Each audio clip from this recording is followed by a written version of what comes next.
Since 1983, FAME has helped business and education work for Maine. Contact the authority, the Finance Authority of Maine. You're watching Mainebiz Sunday, Maine's business news source. Fletcher Kittredge founded what would grow into GWI in 1994 in Biddeford. Today it employs 70 and posted $14 million in revenue last year, enough to place it on Inc. magazine's list of the top 500 fastest growing companies for the third time in the last 7 years. Kittredge also led the three-ring binder effort, which attracted more than $30 million in private and federal government dollars that will expand broadband internet access throughout the state. Welcome, Fletcher. Hello. And congratulations, first of all, on being a 2011 Business Leader of the Year winner for Mainebiz. That's great and well-deserved. You've been on our program before, not too long ago, in fact, when we were talking about those larger broadband issues. So I'm very much excited to have you here and talk some more about it and hear more about your business and your philosophy. Well, I'm excited to be here. Great, great, great, great. Yeah, you really, you were, as a graduate student in Harvard, you were back in the 80s working on kind of the early issues surrounding the internet and researching it and exploring that. So I have two questions to start with. One, did you or any of those other people back then ever think it would be what it is today, as big as it is? And two, did you actually know Al Gore? Because I understand he actually invented the internet. Is that true? You can skip question two. All right, question one.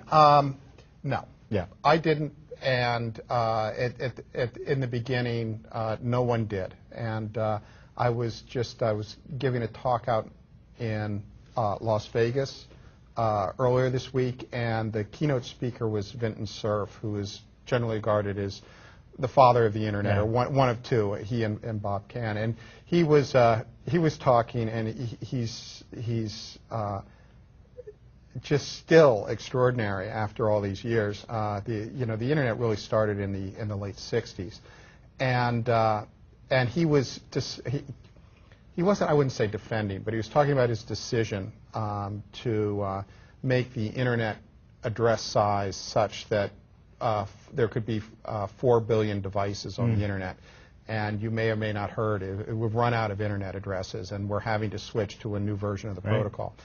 And he was saying, I needed to make a decision, and it was an experiment, and we are still running on an experimental protocol. And he said, I decided 4 billion was enough for an experiment. Who would have ever thought 4 billion, wouldn't be enough? Yes. Yeah. So it is. It's really not only the size of it, but the impact on business, on everyone's life, on culture and governments, for that matter. It's amazing. All right. I want to talk a little bit about GWI. Obviously, you founded that in in 1994, what would become GWI, and a lot of the issues there had to do with you were the small fish, and Verizon and those others were the big ones. Talk about that and how that shaped your business strategy for growing your company.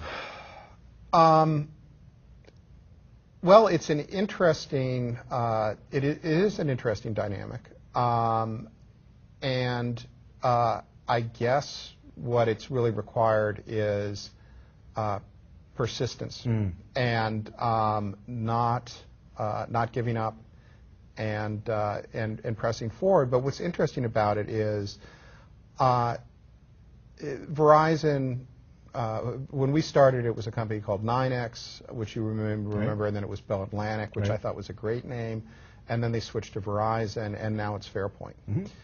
And at all those times, given the very nature of networking, they are an incredibly important part of the ecosystem in which we operate.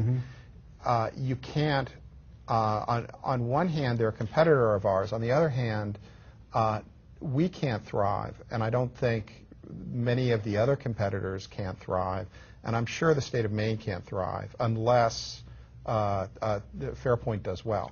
And so, they are a competitor. They can be a pain from time to time, but they're also really important, and we need them to thrive too. Right. Now, their decision to get out of the landline business really, that opened the door for people like you. Is that correct?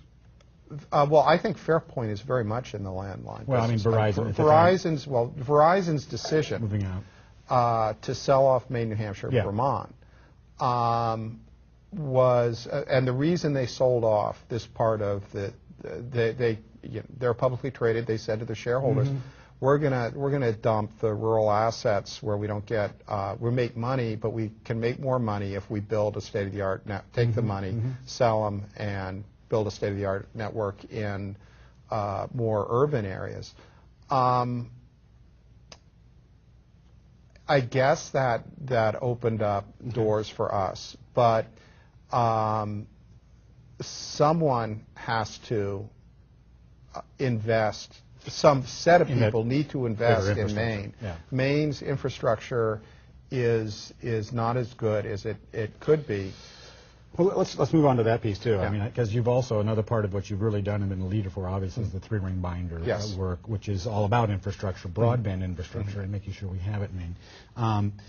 Tell me a little bit more about that. I mean, clearly there were some struggles, and you had to really persevere there as well to get that done and get the matching dollars, that private dollars that you needed to make it happen. Give us a quick insight into that. It was definitely a group effort. It actually it didn't require perseverance because it happened so quickly. The nature of the program was it was stimulus money, and they wanted to get it out and working as quickly as possible. But you needed to get $7 million to get the 25, yes. right? So what it really required was working intense effort over a period of several months. It was pulling long competitors hours. together, though, too, right? And it was. It was, like I said, it was a group effort. It required polling. You're being modest. It's a group effort between people who didn't exactly like each other. They were very competitive.